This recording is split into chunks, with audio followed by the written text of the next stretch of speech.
Hey, how's it going everyone? This is EK1 Gaming here, and in today's video we're going to be discussing The Division and what we think is actually happening right now. Now before we get into the video, the same as usual, if you want to support the channel and help us get to that 30,000 subscriber mark, hit that subscribe button and the little notification bell to be notified every time we upload content. Don't forget to leave a like on the video, and if you want to join our Discord server with around 3,500 active members, be sure to follow the link in the description below. So where do we start with the Division franchise right now? And of course by that I mean, what the hell are Massive and Ubisoft actually doing? Now, you would have all now heard, of course, the news of Massive, Ubisoft working on a Star Wars game. And this, for Star Wars fans, could be great news. You know, they're getting a brand new game. They're going to be excited for this game. Most of them probably haven't even heard of Massive or wouldn't have dealt with Ubi Massive before. So they've got no kind of judgment or prior knowledge as to what Massive have worked on with Ubisoft. Now, that leaves the Division fans also in a slight situation. Like, what does this mean for the Division? Where are the community team from the Division? And where the hell have they been since before Christmas? And where's our content? What are we getting? What is going to be happening with the Division 2 or just the Division in general? So to do this video, I think it's only fair we break it into a couple of different parts. And let's start with, what does this mean for the Division? So in my personal opinion, I think this leaves us in a terrible state. Like, we've seen when they started working on Avatar, a lot of the staff got moved from Division onto that project. This, I think, began straining the workforce on the Division and caused issues. Now, they have another game in the making now, and we're clearly going to see more staff moving off to this product or project, you know, Star Wars. Now, I don't think that's a bad idea for staff to be moving projects and, you know, expanding in their careers. It's great. However, for the consumer of the Division, we've been left in the dark for a long time about future content. You know, another Division game. What is to come in year 3, if anything? So whilst all this is going on, I can only think we are not getting a Division 3. So surely they would have already been working on it, okay? Or already working on it now, or already have worked on it. And they'd have been pushed for staff to take on another project. How can they have this much staff? They haven't got this much staff. And they are hiring staff for Star Wars, I do get that. But the jobs that they're hiring for are mainly just kind of lead jobs. They're not like main jobs, you know, like on the floor actually doing the work jobs. They're more like leading, like senior people. So that says to me, where are all these like on the floor people, frontline staff coming from, and if they're not being taken from a different game? So for me, I mean, that's got me questioning. And of course, where the hell are the devs, right? And the community managers? Where are they when we've got so many questions about the future of this game? And that leads us to part 2. Where have the devs and community managers been? So just before Christmas, of course, we had the state of the game. You know, not known to the main host, Hamish, that it was actually the last state of the game of 2020, but we won't go into that. Now, we expected some time off over Christmas and New Year period. Everyone is entitled to that. You know, we want them to spend time with their families. It's nothing personal against them. You know, whatever we say, we don't mean it against them or their families. And I hope everyone had a great Christmas, you know, and a good New Year. So we expected like Christmas Day, New Year, and a little bit of time off. You know, and I thought, they'll be back at the beginning of January, you know, brand new state of the game, all fresh, ready to kick off 2021 with some news of the future of the game and how we're all mistaken, you know, here we go, this is what we're going to do. Now, that didn't happen, you know, of course, nothing. So now we're sitting here 2 weeks into January, so it's January the 15th today, and we know nothing. We don't even know when the next state of the game is. We don't know what the future holds for the Division, and we don't even know who's moved or stayed from this team to the Star Wars team. Now, people could argue that they don't have to tell us who's moving what job, and I get that, you know, I do get that. But just a simple tweet saying, hey, state of the game will be back on this date, I don't think that's too much to ask for, surely, right?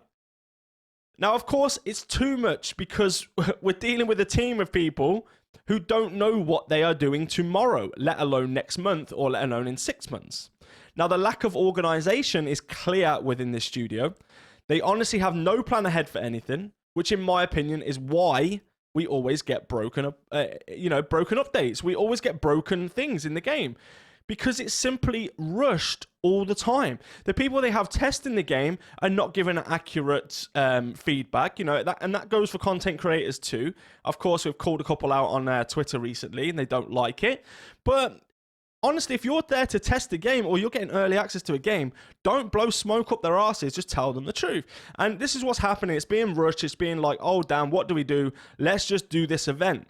And it goes to show with the Nightmare event, how that could have been something special and they just kind of flopped it because they just don't know what they're doing. They don't have no plan in action. When they spoke about that event, they should have already technically have done the event. Like, it should already be ready to go.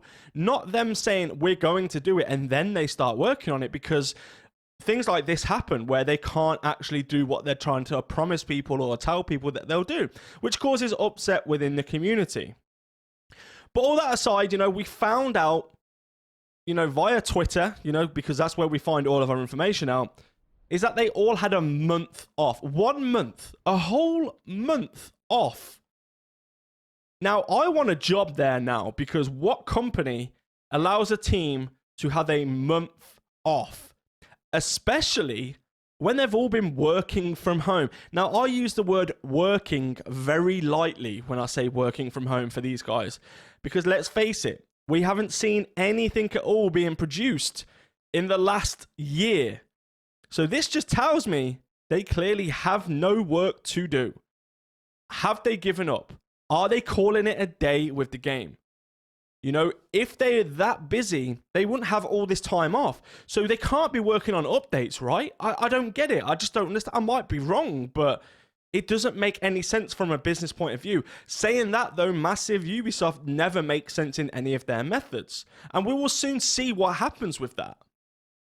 So the last part of this video is an open discussion, and I want to know what you think is happening. I want to know down in the comments below your thoughts on this matter. Am I being oversensitive? Am I being logical? Am I being, a dick? I want you to tell me in the comment section below what you think, because I don't know if it's just me being a bit like, a bit like me, and I'm just kind of looking too far into it, but I kind of, I've been reading through this for a while and been reading into it for a while, and I kind of just, I'm putting it all together and it's going together. So let me know what you guys think in the comment section below.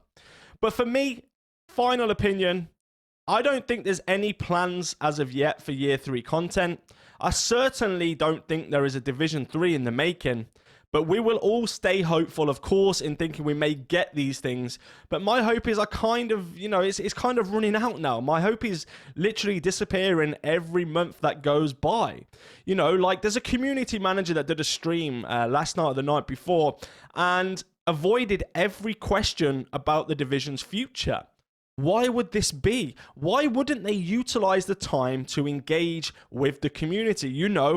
Like their job title says, which is something I've said from the start that they are terrible at. They don't engage with the community correctly. They have no engagement skills. They have no personal skills, interperson skills at all. They don't know how to talk to people and how to engage with the community. I mean, half of us don't even know who the community managers are. I've been playing this game since Division 1 Alpha. And believe me, I've been an active part of both Division games, Not so much nowadays because I'm basically bored of the game, but I still love the franchise, love the idea of the game. And I am seeing people that I've never seen before. And as a content creator, it's my job to know these people, Even before they disliked me in a way, I would have knew who exactly was. Like, I knew Johan from before. Me and Johan had discussions. I knew everybody else. There's people now that I don't even know, and the community managers, and I feel like it's not a dig at the community managers, but I feel like if you're a community manager, how about you start managing some of the community and start answering some questions that the community have got, or at least direct people into the right section or right people where they can get their answers, you know? Don't just ignore questions. Let's get answers. Let's see what's happening. But guys, this is going to be the end of today's video. I hope you all stay safe. Thank you so much for watching the video. Take care, and I will see you all in the next one. Let's go.